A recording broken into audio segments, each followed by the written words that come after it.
Motorway case के चंद अहम हक़ाइक़, जिनमें से कुछ शायद आप जानते हों और कुछ शायद आप ना जानते हों।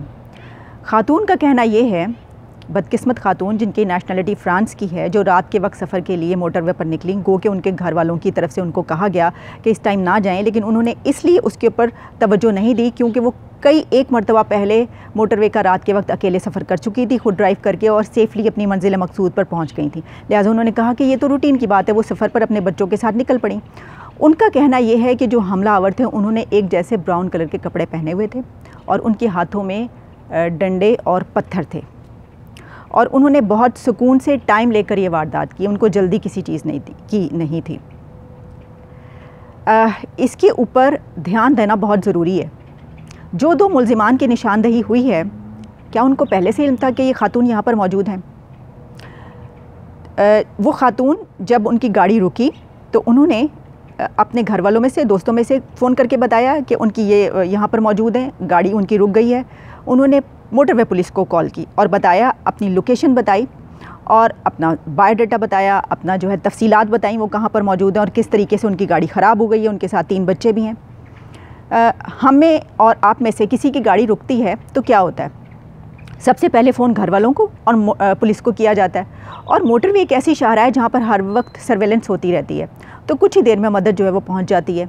इसके बजाय, इसके अलावा ये भी होता है कि अगर कभी आपकी गाड़ी कहीं पर रुकी हुई है और किसी वजह से 10-15 मिनट भी गुजरे हैं तो कोई पुलिस की गाड़ी आ जाती है कि भाई आपने यहाँ पर गाड़ी क्यों रुकी हुई है, मतलब मशकूक नज़र आती है वो गाड़ी कि यहाँ पर क्यों रुकी हुई है। लेकिन कई घंटों के इस वकूए में पुलिस की कोई गाड़ी तक वहाँ से नहीं गुज़रती। ख़ातून को जो है ये कहा गया कि ये पुलिस की जानिब से कि ये उनके दायरे इख्तियार में नहीं आता, एक और नंबर दिया गया, आप यहाँ पर कॉल करें, मदद लें। उन्होंने वहाँ पर कॉल करके अपनी तमाम लोकेशन उसी तरीके से बताई और मदद मांगी और इंतज़ार करने लगी। कुछ ही देर के बाद 2 हमलावर नमूदार हुए जिन्होंने एक जैसे कपड़े पहने हुए, ब्राउन कलर के। उनके हाथों में लाठियाँ हैं, डंडे हैं और पत्थर हैं, और कुछ मीडिया रिपोर्ट्स के मुताबिक शीशे काटने वाले कटर भी हैं। और उन्हें आकर उनको, ख़ातून को जो है वो बहुत बुरा भला कहा। पहले वो बाहर नहीं निकली, लॉक थे शीशे सब कुछ। उसके बाद उन्होंने डंडे बरसाए गाड़ी पर, गाड़ी के शीशे तोड़ डाले पत्थर मार मार के, और कटर के ज़रिए भी काटे गए। और उसके बाद उन्होंने उन ख़ातून को घसीट कर बाहर निकाला और उनके ऊपर शदीद ज़द-ओ-कोब किया। उनको, सिर्फ़ उनको नहीं, उनके बच्चों को भी शदीद तरीके से मारा। उनका तमाम मालो असबाब लूट लिया गया, लेकिन मोबाइल उनकी गाड़ी की सीट पर जो नीचे पड़ा था वो वहीं का वहीं रहा। इसकी वजह ये कि मोबाइल के मुतालिक उन्होंने उनसे पूछा तक नहीं। शायद उनको बाकी चीज़ों का नहीं पता था कि उनके पास कितनी नकदी और कितना सामान है, वो तो उन्होंने लूट लिया, लेकिन मोबाइल का क्या उनको इल्म था कि उनके पास होगा? उन्होंने उसका पूछा ही नहीं। और उन ख़ातून के मुताबिक ये वारदात बहुत टाइम लेकर आराम से की गई है, यानी ये कि जो हमलावर थे उनको जल्दी नहीं थी कि पुलिस आ जाएगी। जब पुलिस वहाँ पर कई घंटों के बाद पहुँची है तो ख़ातून का पहला जुमला ये था कि मुझे मार दो। वो कह रही थी कि उनको ख़त्म कर दिया जाए। वो और उनके बच्चे जो है वो और जीना नहीं चाहते थे। उन्होंने कहा कि मुझे मार दो, मैं नहीं चाहती कि दुनिया के सामने ये आए कि मेरे साथ ये हुआ है। देखिए, कई मरतबा कई वाक़यात लोगों के साथ ऐसे हुए हैं कि जिसमें किसी की गाड़ी रुकी है, ख़राब हुई है, उसने पुलिस को इत्तला दी कि मैं यहाँ पर हूँ, मेरी गाड़ी रुक गई है, मैं अकेला हूँ, या जो भी, मेरे साथ बीवी बच्चे हैं। कुछ ही देर के बाद पुलिस तो नहीं आती, चंद नामालूम अफराद आते हैं, मोटरसाइकिल पे 2 अफराद आते हैं। वो आते हैं, बंदूक की नोक पर रिवॉल्वर तानते हैं, तमाम नकदी मालो असबाब लूट कर चले जाते हैं।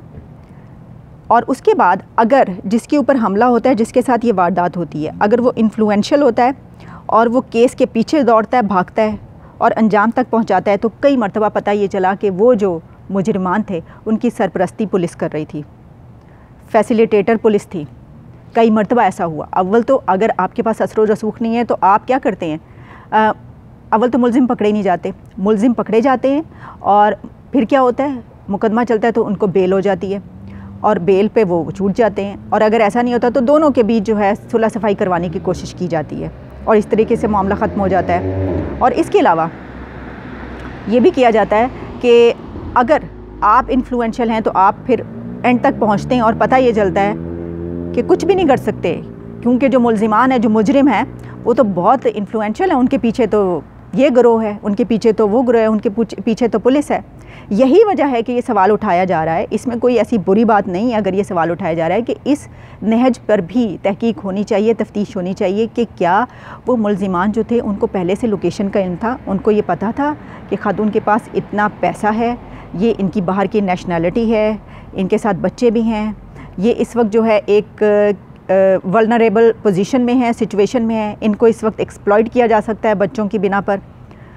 ये सब चीज़ें जहन में रखनी चाहिए हमें तफ्तीश के दौरान, क्योंकि अगर उनके मुताबिक उन्होंने इतने आराम से टाइम लेकर वारदात किए तो इसका मतलब है उनको कोई डर नहीं था कि पुलिस उनके पीछे आएगी।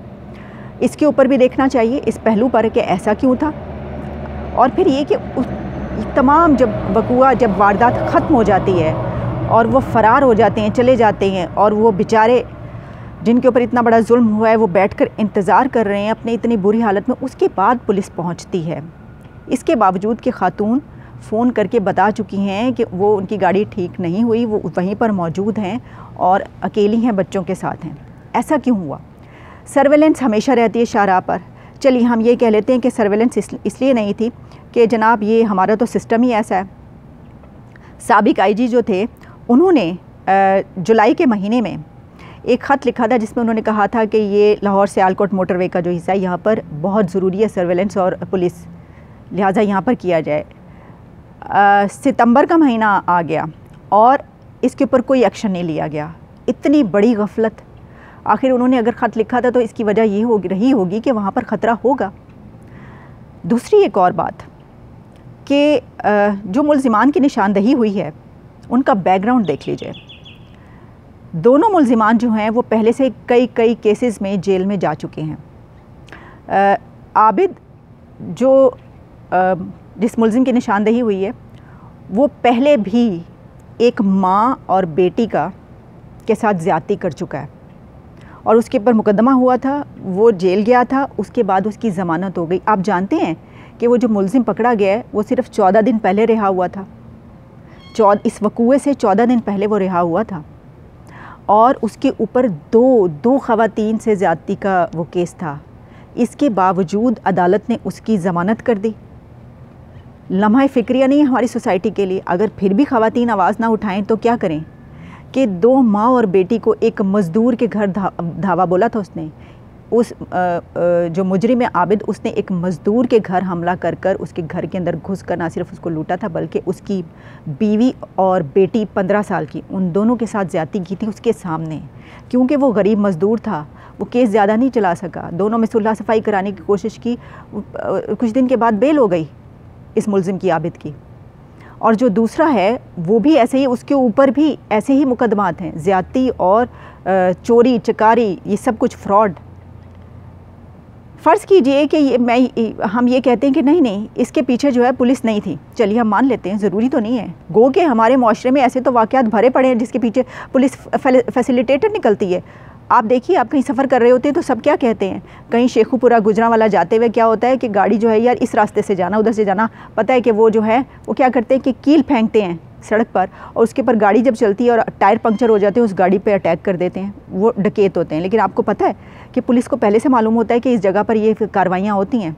ये हो सकता है कि एक मामूल की ये सब मुसाफिर जो हैं उनको पता है कि इस रास्ते में ये लोग इस तरीके से डकैत होते हैं और ये सब कुछ ये करते हैं, हमला करते हैं और बहुत सी वारदातें हो चुकी हैं। तो क्या पुलिस को नहीं मालूम होगा? कैसे हो सकता है? तो वो आखिर किस तरीके से सस्टेन करते हैं अपना ये बिज़नेस? क्योंकि फैसिलिटेटर होती है पुलिस, पैसे लेती है। इसमें कोई ये ढकी छुपी बात तो नहीं है हमारे माशरे में। ये बात सब जानते हैं, सबको पता है कि ऐसा होता है। तो फिर इसके ऊपर भी सोचा जा सकता, हो सकता है इसके पीछे भी फैसिलिटेटर पुलिस हो सकता है कि वो जो है दरमियान में बहुत सी चीज़ें शामिल हो और हो सकता है ना हो। बिल्कुल ऐसा हो सकता है क्योंकि ये दोनों जो मुल्ज़िमान जिनकी निशानदही हुई है ये तो पहले भी ऐसी कार्रवाइयाँ कर चुके हैं। एक और सवाल हमारी जुडिशरी पे उठता है, ऐसे जालिमों को बेल कैसे हो सकती है जिन्होंने घर में घुस के घर वालों के सामने बेटी और बीवी को जो है उसके साथ ज़्यादती की हो? ऐसे क्या उसकी बेल हो सकती है इतनी आसानी से? 14 दिन पहले वो शख्स जेल से बाहर बरामद, उसकी बेल होती है, उसके बाद वो एक और नया ऐसी वारदात कर देता है। एक और बहुत अहम सवाल कि ये जो DNA टेस्ट की बात की जा रही है, तो डिमांड लोगों की ये है, आवाम की डिमांड ये है कि आप जो मुल्ज़िमान हैं उनको पकड़कर सामने लाएं और ख़ातून से आइडेंटिफाई करवाएं उनको। आप उनको एनकाउंटर में मारें ना, क्योंकि ये शक ज़ाहिर किया जा रहा है कि हो सकता है उनको एनकाउंटर में मार दिया जाए, उनको सामने ही ना लाया जाए। अगर उनके पीछे जो है पुलिस का भी हाथ है तो हो सकता है ऐसा किया जाए। मुझे तो और भी बहुत से जो है वो बातें की जा रही हैं, वो ये है कि हो सकता है कि ये जिनको पकड़कर सामने लाए हैं ये वो हो ही ना, कोई और हो, और अगर कोई और है और उसके पीछे किसी की बैक है तो वो कभी भी नहीं पकड़ा जाएगा। इसकी वजह यह है कि वो जब सामने आएगा तो वो सब कुछ बोल देगा ना। फिर ये लोग भी अगर इनकाउंटर किया जाता है तो उसका मतलब ये है कि ये बहुत कुछ बता सकते थे जिसकी बिना पर उनका इनकाउंटर किया गया। लेकिन बहरहाल मुझे यकीन है कि ऐसा नहीं किया जाएगा, उनको जो है पकड़ा जाएगा और सामने लाया जाएगा। लेकिन ये तमाम सवालात बहुत अहम हैं।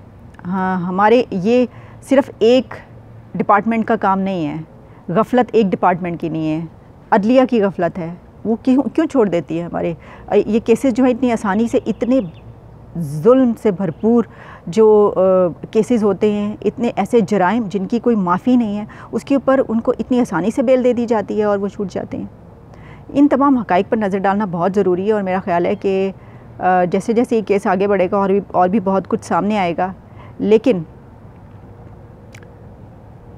ये देखना बहुत ज़रूरी है कि ये क्या वाकई जो हमलावर पकड़े गए हैं वो वही हैं जिन्होंने ये जुर्म किया है, या सिर्फ प्रेशर में आकर। क्योंकि अक्सर औकात तमाम हुकूमतें, ये नहीं हर हुकूमत में होता है कि जब प्रेशर बहुत ज़्यादा होता है तो लोगों का मुंह बंद करने के लिए ऐसे लोगों को पकड़ कर ले आते हैं जो पहले से जिनके ऊपर केसेस होते हैं कि भाई ये DNA मैच कर गया तो ऐसा ही है।